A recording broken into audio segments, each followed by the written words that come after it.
আসসালামু আলাইকুম ওয়া রাহমাতুল্লাহি ওয়া বারাকাতুহু। প্রিয় দর্শকবৃন্দ, আজকে আমরা রোজা ভাঙার কারণ ও রোজার গুরুত্বপূর্ণ কিছু মাসাইল সম্পর্কে আলোচনা করব ইনশাআল্লাহ। আল্লাহ কোরআনে বলেন, ওয়া আহসিনু ইন্নাল্লাহা ইউহিব্বুল মুহসিনিন, অর্থাৎ তোমরা সমস্ত আমলগুলো উত্তম রূপে নিষ্ঠার সাথে আদায় করো। নিশ্চয়ই আল্লাহ রাব্বুল আলামিন উত্তম রূপে আমলকারীকে ভালোবাসেন।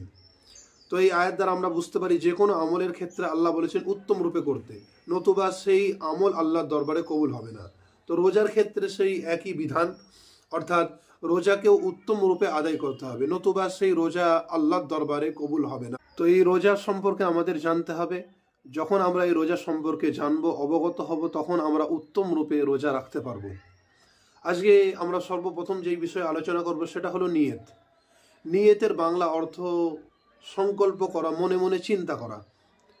নিয়ত করার জন্য মুখে উচ্চারণ করা জরুরি নয়, তেমনিভাবে আরবিতে নিয়ত করাও জরুরি নয়। কোনো ব্যক্তি যদি মনে মনে শুধু এটুকু চিন্তা করে যে আমি আজকে রোজা রাখলাম, এতটাই যথেষ্ট। আর রোজার জন্য নিয়ত করা জরুরি। নিয়ত ছাড়া রোজা সহি শুদ্ধ হবে না। আমাদের এখন আলোচনার বিষয়বস্তু হলো রোজা ভঙ্গের কারণসমূহ। রোজা ভঙ্গের কারণসমূহ মূলত দু প্রকার। প্রথমত হলো ওই সমস্ত কারণ যেই সমস্ত কারণে রোজা ভেঙে যায় কিন্তু শুধুমাত্র কাজা ওয়াজিব হয়। দ্বিতীয় প্রকার হলো ওই সমস্ত কারণ যেই সমস্ত কারণে রোজা ভেঙে যাওয়ার ফলে কাজা এবং কাফারা দুটোই ওয়াজিব হয়। আমরা সর্বপ্রথম রোজা ভেঙে যাওয়ার ওই সমস্ত কারণগুলো লক্ষ্য করব যেই সমস্ত কারণে শুধুমাত্র কাজা ওয়াজিব হয়। সেই সমস্ত কারণ মূলত 10 প্রকার। প্রথমত ইচ্ছাকৃত রোজা না রাখলে, অর্থাৎ রোজার নিয়তি না করলে। দ্বিতীয় কারণ হলো রোজা রাখার পর শারীরিক অসুস্থতার কারণে রোজা ভেঙে ফেললে।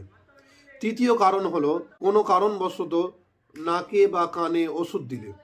চতুর্থ কারণ হলো অজু বা গোসল করার সময় ভুলবশত গলা দিয়ে পানি চলে গেলে। পঞ্চম কারণ হলো হস্তমৈথুন বা অন্য কোনো কারণে উত্তেজনার সাথে বীর্যপাত হলে।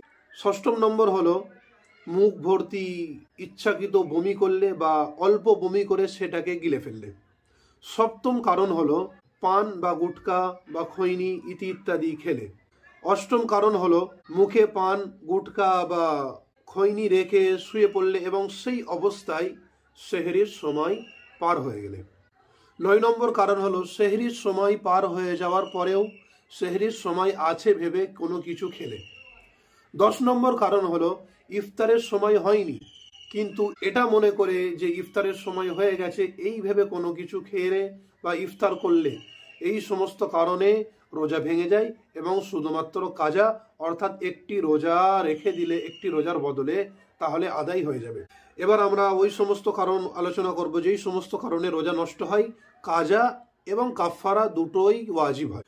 এই সম্পর্কে সহিহ বুখারীর 6669 নম্বর হাদিস এসেছে, যদি কোনো ব্যক্তি দিনের বেলায় রোজা স্মরণ থাকা অবস্থায়, অর্থাৎ সে রোজা রেখেছে এই কথাটা তার স্মরণ আছে, তারপরেও সেই ব্যক্তি যদি কোনো কিছু পান করে অথবা কোনো কিছু খায়, তাহলে সেই ব্যক্তির জন্য কাজা এবং কাফারা দুটোই ওয়াজিব।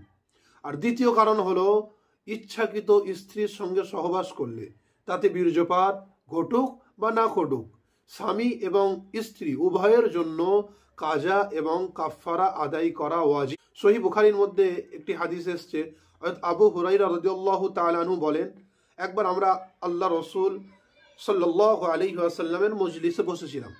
এমন অবস্থায় এক ব্যক্তি দৌড়ে দৌড়ে এসে বলল, ইয়া রাসূলুল্লাহ, আমি বরবাদ হয়ে গেছি, ধ্বংস হয়ে গেছি। নবী করিম সাল্লাল্লাহু আলাইহি ওয়াসাল্লাম তাকে জিজ্ঞাসা করলেন, কেন, কি হয়েছে? সে বলল, আমি রোজা অবস্থায় স্ত্রীর সঙ্গে সহবাস করে ফেলেছি, এখন আমার উপায় কি? আল্লাহ নবী সাল্লাল্লাহু আলাইহি ওয়াসাল্লাম বললেন, 3টি উপায় আছে। প্রথম উপায় হলো একটি গোলাম আজাদ করো। তো সেই ব্যক্তি বলল, আমি গরিব মানুষ, গোলাম কোথায় পাবো? ইয়া রাসূলুল্লাহ, অন্য উপায় বলুন। তখন নবী করিম সাল্লাল্লাহু আলাইহি ওয়াসাল্লাম বললেন, দ্বিতীয় উপায় হলো একটানা 60 দিন রোজা রাখা। তো সেই ব্যক্তি বলল, ইয়া রাসূলুল্লাহ, আমার জন্য এই একটি মাসই রোজা রাখা কঠিন হয়ে দাঁড়িয়েছে, তো আমি একটানা 2 মাস রোজা কিভাবে রাখবো? আমাকে তৃতীয় কারণ বলুন। আল্লাহ নবী সাল্লাল্লাহু আলাইহি ওয়াসাল্লাম বললেন, তৃতীয় উপায় হলো যে 60 জন মিসকিনকে 2 বেলা খাওয়াবে। তো সেই ব্যক্তি বলল, ইয়া রাসূলুল্লাহ, এটা আমার দ্বারা হবে না, আমি গরিব মানুষ, আমি কোত্থেকে পাবো, কি করে খাওয়াবো? হযরত আবু হুরায়রা রাদিয়াল্লাহু তাআলা আনহু বললেন যে তারপরে কিছুক্ষণ পরে একজন ব্যক্তি এক ঝোড়া খেজুর দান করে গেলেন। নবী করিম সাল্লাল্লাহু আলাইহি সাল্লাম সেই দান করা খেজুরের ঝুড়িটা সেই ব্যক্তির হাতে তুলে দিলেন এবং বললেন, যাও এগুলো গরিব মিসকিন অসহায় মানুষদের মাঝে বিলিয়ে দাও কাফারা স্বরূপ। তো সেই ব্যক্তি নবী করিম সাল্লাল্লাহু আলাইহি সাল্লামকে প্রশ্ন করলেন, ইয়া রাসূলুল্লাহ, এগুলো কাদের মাঝে বিলোবো, কাদেরকে দেবো? যে আমার থেকে গরিব তাকে দেবো, কিন্তু এই মদিনার দুই পাহাড়ের মধ্যবর্তী অঞ্চলে আমার থেকে গরিব মানুষ আর কেউ নেই। লোকটির কথা শুনে প্রিয় নবী সাল্লাল্লাহু আলাইহি সাল্লাম এমনভাবে হেসে ফেললেন যে তেনার সামনের দাঁত মোবারক দেখা গেল। তারপরে প্রিয় নবী, দয়ার নবী বললেন, যাও তুমি তোমার সন্তানদেরকে খাওয়াও, তোমার স্ত্রীকে খাওয়াও, এবং যদি তোমার পরে সামর্থ্য হয় তুমি কাফারা আদায় করে। প্রিয় দর্শকবৃন্দ, এই হাদিস দ্বারা আমরা বুঝতে পারলাম কেউ যদি ইচ্ছাকৃতভাবে কোনো রোজা নষ্ট করে তাহলে তাকে কাফারা স্বরূপ এই তিনটে জিনিস আদায় করতে হবে। প্রথমত একটি গোলাম আজাদ করতে হবে। দ্বিতীয়ত ধারাবাহিকভাবে একটানা 60টি রোজা রাখতে হবে। এবং তৃতীয়ত সেটাও যদি সম্ভব না হয় তাহলে 60 জন মিসকিনকে দুবেলা পেট ভরে খাওয়াতে। প্রিয় দর্শকবৃন্দ, এবার আমরা জানবো ওই সমস্ত কারণ যেই সমস্ত কারণে রোজা নষ্ট হয় না এবং মাকরুহ হয় না, রোজার কোনো ক্ষতি হয় না।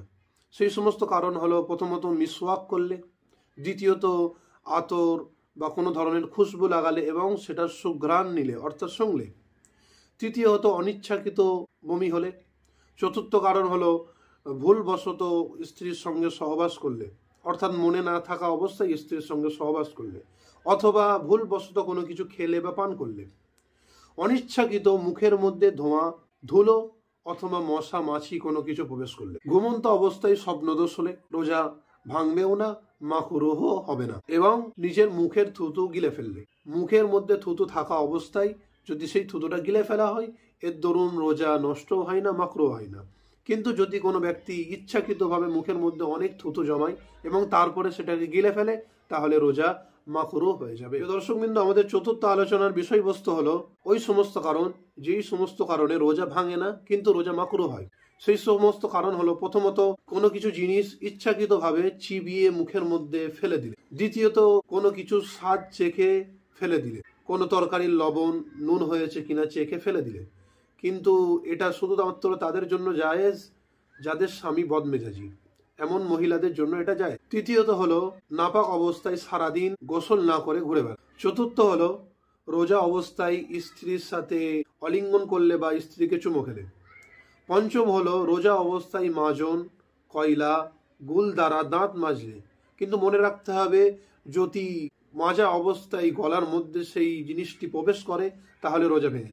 এবং সর্বশেষ সেটি হলো যে রোজা অবস্থায় যদি কোনো ব্যক্তি মিথ্যা, গালাগালি, চগলখুরি, গুনাহের সাথে লিপ্ত থাকে তাহলে তার রোজা মাকরুহ হয়। এই সম্পর্কে প্রিয় নবী সাল্লাল্লাহু আলাইহি সাল্লাম বলেছেন, অনেক রোজাদার এমন আছে যাদের রোজার বিনিময়ে ক্ষুধা এবং তৃষ্ণা ছাড়া কিছুই মেলে না। অর্থাৎ অনেক রোজাদার এমন আছে যারা রোজা তো রাখে কিন্তু গুনাহ থেকে বেঁচে না থাকার কারণে রোজার সব তারা পায়, অর্থাৎ তাদের শুকিয়ে থাকা এটাই সার হয়।